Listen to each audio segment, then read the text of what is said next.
नमस्कार दोस्तों, अनसुनी दिव्य कथाएं में आपका स्वागत है। बहुत समय पहले की बात है।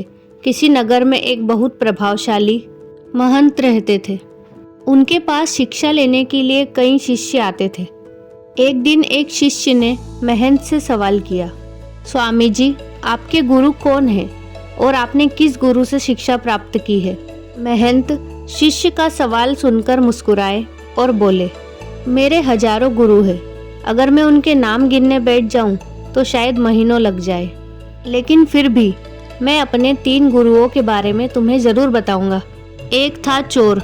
एक बार मैं रास्ता भटक गया था और जब दूर किसी गांव में पहुंचा तो बहुत देर हो गई थी। सभी दुकानें और घर बंद हो चुके थे, लेकिन आखिरकार मुझे एक आदमी मिला जो दीवार में सेंध लगाने की कोशिश कर रहा था। मैंने उससे पूछा कि मैं कहाँ ठहर सकता हूँ।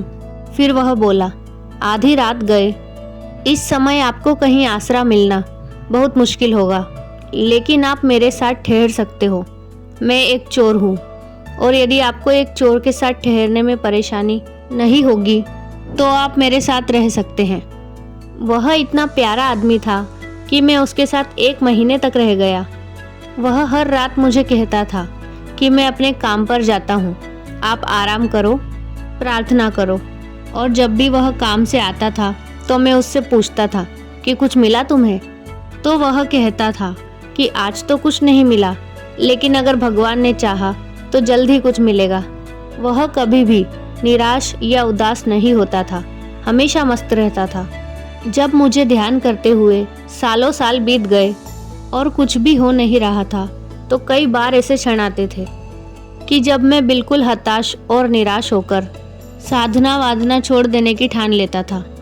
और तब मुझे अचानक उस चोर की याद आ जाती थी जो हमेशा कहता था कि अगर भगवान ने चाहा तो ज़रूर कुछ ना कुछ मिलेगा। और मेरा दूसरा गुरु एक कुत्ता था। एक बहुत गर्मी वाले दिन मैं बहुत प्यासा था और पानी की तलाश में घूम रहा था कि एक कुत्ता दौड़ता हुआ आया। वह भी प्यासा था। पास ही में एक नदी थी। उस कुत्ते ने आगे जाकर नदी में झांका तो उसे एक और कुत्ता पानी के अंदर नजर आया जो उसकी अपनी परछाई थी।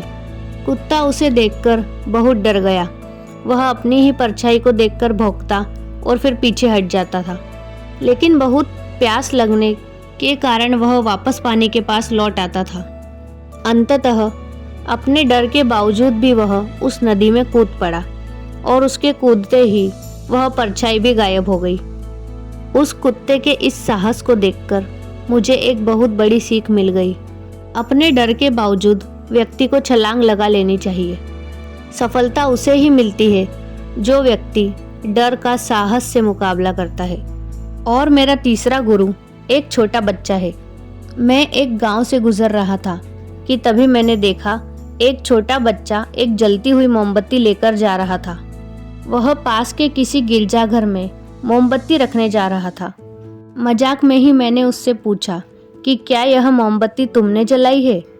तो वह बोला, जी, यह मैंने ही जलाई है। तो मैंने उससे कहा कि एक क्षण था जब यह मोमबत्ती बुझी हुई थी और एक क्षण आया जब यह मोमबत्ती जल गई। क्या तुम मुझे वह स्रोत दिखा सकते हो जहाँ से ये ज्योति आई है? वह बच्चा हंसा और मोमबत्ती को फूंक मारकर बुझाते हुए बोला, अब आपने ज्योति को जाते हुए देखा, कहाँ गई वो? आप ही मुझे बताइए। मेरा अहंकार चकनाचूर हो गया। मेरा ज्ञान जाता रहा और उस क्षण मुझे अपनी ही मूर्खता का एहसास हुआ। तब से मैंने कोरे ज्ञान से हाथ धो लिए। दोस्तों, शिष्य होने का अर्थ क्या है?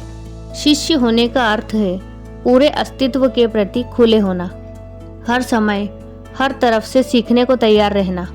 जीवन का प्रत्येक क्षण हमें कुछ न कुछ सीखने का मौका ज़रूर देता है। हमें जीवन में हमेशा एक शिष्य बनकर अच्छी बातों को सीखते रहना चाहिए। यह जीवन आए दिन हमें किसी न किसी रूप में किसी गुरु से मिलवाता रहता है। यह हम पर निर्भर करता है कि क्या हम उस महंत की तरह एक शिष्य बनकर उस गुरु से मिलने वाली शिक्षा को प्राप्त कर पा रहे हैं या नहीं। तो दोस्तों, यह थी आज की हमारी प्रेरक कहानी। आपको यह कहानी कैसी लगी हमें कमेंट करके ज़रूर बताएं और इस प्रकार की अन्य अनसुनी दिव्य कथाएं सुनने के लिए हमारे चैनल को सब्सक्राइब करें और इस वीडियो को लाइक और शेयर करना ना भूलें। राधे राधे।